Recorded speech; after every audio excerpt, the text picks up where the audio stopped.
ജീവചരിത്രത്തിന്റെ ഇരുളടഞ്ഞ ഏടുകൾ മറിച്ചു നോക്കിയാൽ ആരും അന്താളിച്ചു നിന്നു പോകുന്ന അവിശ്വസനീയമായ പലതും അവിടെ കാണാം. പ്രത്യക്ഷ ദൈവതമായ രാജാവിനു വേണ്ടി രാജാധികാരത്തെ നിലനിർത്തുന്ന നെടുന്തൂണുകളായ നാടുവാഴികൾക്ക് വേണ്ടി, ആ നാടുവാഴികളെ തീറ്റിപ്പോറ്റുന്ന ജന്മകൾക്കു വേണ്ടി ജന്മം തുലച്ച അധ്വാനിക്കുന്ന ജനത കേവലം ഇരുകാലി മാടുകളായി കഴിഞ്ഞ കാലം. മഹാകവി ജി ശങ്കരക്കുറുപ്പ് വിശ്വദർശനം എന്ന തൻ്റെ കാവ്യ സമാഹാരത്തിലൂടെ ഇരുളടഞ്ഞ ആ ചരിത്രത്തിൻ്റെ ഏടുകളിലേക്ക് വെളിച്ചം വീശുന്നു. ആ കവിതയാണ് കഥാപ്രസംഗ രൂപേണ ഞങ്ങൾ അവതരിപ്പിക്കുന്ന ചന്ദനക്കട്ടിൽ.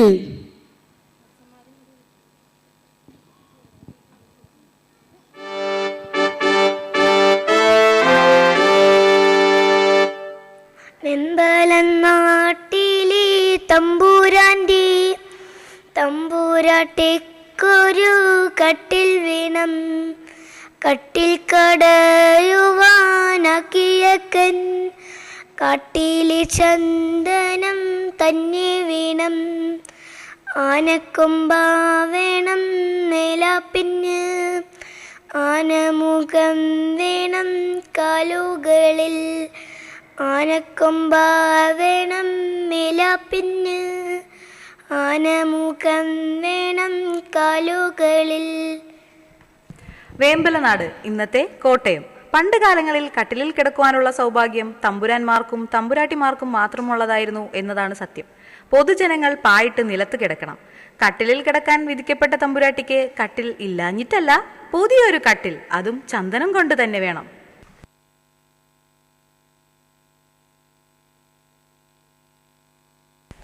മേനോക്കിയച്ഛനും മേനോന്മാരും മേലെഴുത്തിനുള്ള പിള്ളമാരും 19 നായന്മാരും കൊത്തുപണിക്കാരും തച്ചന്മാരും.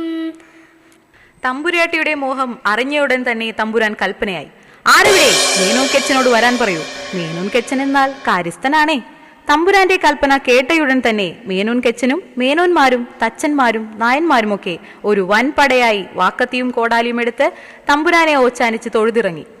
ചന്ദനമരം തേടിയിറങ്ങുന്ന അവരുടെ മുൻപിൽ തമ്പുരാട്ടിയുടെ രൂപഭംഗി തെളിയുകയാണ്.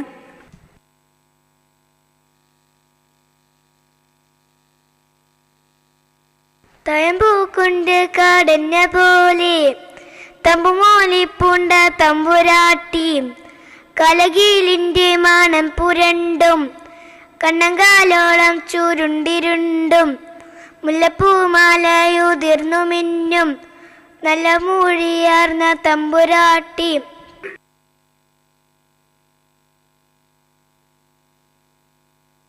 കുറ്റിക്കാടുകളും തെങ്ങുകളും വയലുകളും താണ്ടി അവർ ഒരു അരുവിയുടെ തീരത്തെത്തി.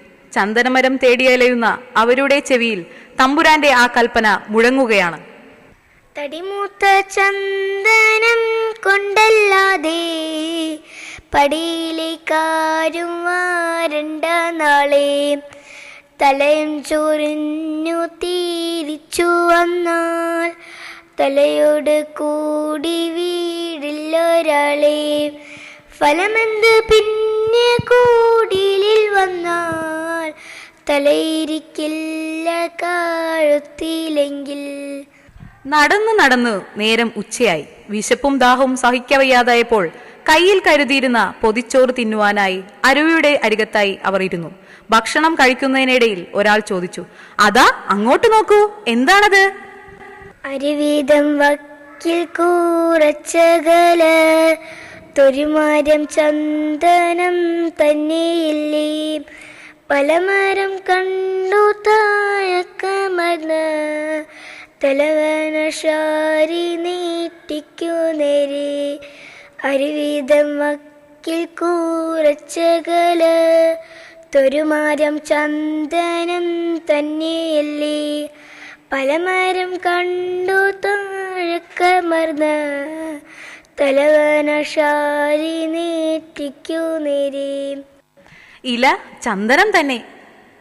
ഇത് കേട്ട പാതി അരുവിയിൽ കൈ കഴുകി എല്ലാവരും ആ ചന്ദനമരത്തിനടുത്തെത്തി. ഒരാൾ ഒരു ചെറു ചില്ല കൊത്തിയെടുത്തു മണത്തു നോക്കി. ആഹഹ, ചന്ദനത്തിന്റെ നനുത്ത ഗന്ധം.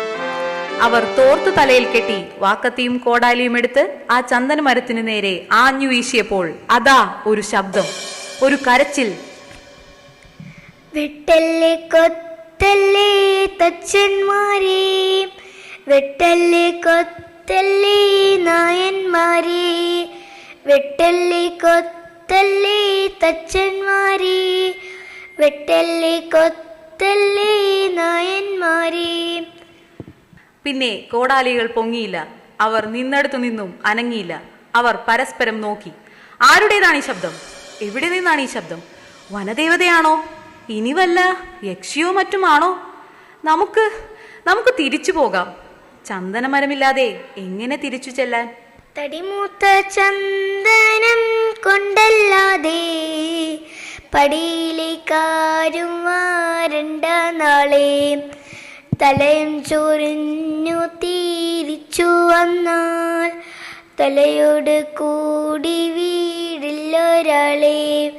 ഫലമെന്ത് പിന്നെ കൂടിലിൽ വന്നാൽ തലയിരിക്കില്ല കാഴുത്തിലെങ്കിൽ.